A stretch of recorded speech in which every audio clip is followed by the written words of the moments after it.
Je salue tous les Ivoiriens, tous les Africains du monde entier, tous ceux qui aiment la tradition, tous ceux qui sont assoiffés du savoir. L'Afrique est berceau de l'humanité. L'Afrique regorge beaucoup de choses et beaucoup de connaissances. Aujourd'hui, il y a eu beaucoup de questions tournant autour de l'enfer et du paradis. D'autres disent que ça existe, d'autres ça n'existe pas. Je parle en tant que médium, je parle en tant qu'homme spirituel, je parle en tant qu'un homme traditionnel. D'abord, avant de rentrer dans le sujet, le paradis et l'enfer. Vous savez même d'abord, la pauvreté d'abord est un enfer. Être pauvre, c'est vivre en enfer. Tu n'es pas capable de faire ce que tu as fait. Tu n'es pas libre des mouvements. Être pauvre peut te rendre aigri. Donc la pauvreté peut amener l'homme en enfer. Parce que quand tu es pauvre, tu penses mal des autres. Tu as regardé des personnes au qui sont devenues grands, qui sont devenues tentants. La jalousie t'anime. Or, c'est le péché qui amène à l'enfer. Mais le fait de ne rien avoir peut te pousser à être jaloux des autres et tu peux aller en enfer. Donc l'enfer dont tu parles. L'enfer et le paradis, selon Médium Aziz 47, se trouve ici la terre.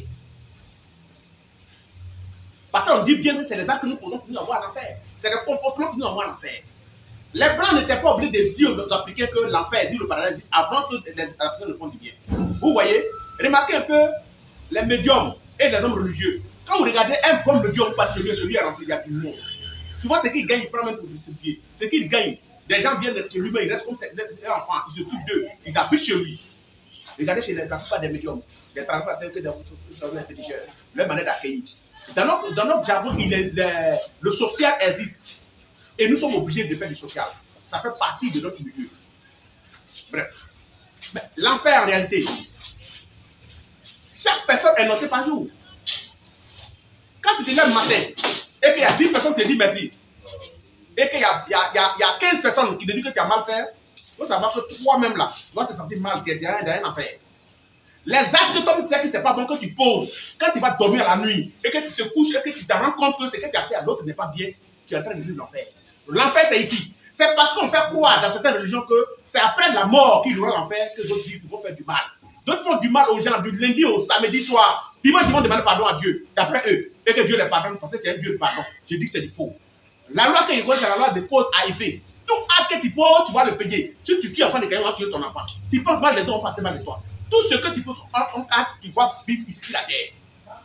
N'encouragez pas les gens pour dire l'enfer se trouve quelque part. Donc, il faut te comporter comme ça. Et puis en même temps, vous dites à la personne que non, quel soit le péché, Dieu aime le péché, Dieu aime les pécheurs. Il faut demander pardon, Dieu va te pardonner. Ça encourage des personnes à commettre des actes. Chez moi, ce que moi je connais, c'est la loi de cause à effet. Tout acte que tu poses, tu vas le payer. Si tu laisses quelqu'un dans la faim, ne sois pas étonné comment laisser ton enfant dans la faim. Ben, c'est l'enfant de quelqu'un. Si tu penses que faire du social, ça peut toi-même te faire plaisir. Quand tu fais du bien à quelqu'un, c'est d'abord à toi-même qui fait plaisir. Donc l'enfer là, c'est les actes que nous posons sur la terre ici là. C'est ça qui est l'enfer. Il arrive quelque part, un homme qui t'a rien fait, tu vas à son boulot, tu vas gâter son boulot. Et puis toi-même, tu es assis, tu es couché une nuit, tu dis, mais tu vois le gars très traîné, il devient ivrogne, il a des problèmes, sa femme le quitte, ses enfants sont, puis tu as choix, puis tu te couches un matin, puis tu réfléchis, tu dis, qu'est-ce que moi j'ai fait là? Le gars il m'a fait quoi, puis il a gâté son travail. Là, à l'instant, tu es, selon le médium Aziz 47, tu es en train de vivre l'enfer. C'est pas un feu quelque part, tu es allé rentrer dedans, tu es en train de vivre l'enfer, parce que toi-même tu t'en fais. Tu te poses la question, pourquoi j'ai fait ça? C'est seulement tu es en train de vivre l'enfer. Donc l'enfer en réalité là, c'est ici sur la terre. Le paradis c'est ici sur la terre. Il faut chercher, il faut penser au bien des autres. Pense au bonheur des autres, Dieu va te donner le bonheur. Mais attention, quand je te dis que quand tu es pauvre, tu pauvre vas en enfer, je dis et je l'assume. Parce qu'un pauvre c'est un homme qui est aigri. Un pauvre, forcément s'il ne veut pas être méchant, il sera méchant. Parce que les petits frères qui a grandi, les gens qui l'ont fréquenté, sont devenus des grands. La jalousie est un phénomène naturel, le fait d'être jaloux, de penser mal des autres. Et souvent c'est pas intentionné. Mais ça arrive parce que tu vis une situation très précaire. Des personnes qui peut-être que tu penses qu'il peut t'aider, qu'il ne peut pas t'aider, ça te donne beaucoup d'imagination, beaucoup d'idées qui sont souvent nuisibles et négatives. Donc moi personnellement, je pense bien que pour d'abord parler de l'enfer et du paradis, il faut d'abord qu'on soit équilibré. Je prends un exemple. Nous passons sur la route, nous voyons un père, nous voyons un pasteur. Est-ce qu'il prie pour nous? Non. Mais lorsque tu vas faire une dîme à l'école, on dit prier pour lui de mettre ça quand l'argent beaucoup. Quand tu donnes l'argent à un vieillard, tout à l'heure va passer à te bénir, que ça soit devant les bosquets partout. Ça veut dire que rien ne se fait sans rien. C'est un acte qui a fait d'un autre. Pour avoir la bénédiction même, je te dis que c'est payant. Oui, la bénédiction est payante. Parce que c'est un acte que tu poses qui donne courage à un vieillard de te bénir. Tu vas poser un acte auprès d'un vieux qui te bénit. Et c'est tout ça, on dit non, assez de bénédictions peut te donner le bonheur, peut t'avoir au paradis, peut t'envoyer quelque part. Mais quand tu es maudit par des personnes âgées, par des patriarches, parce que tu leur fais tout le temps du mal, tu es tout en train d'insulter des patriarches, c'est sûr que tu iras en enfer. L'enfer, c'est quoi? Parce que la malédiction va te frapper, tu vas subir ça ici.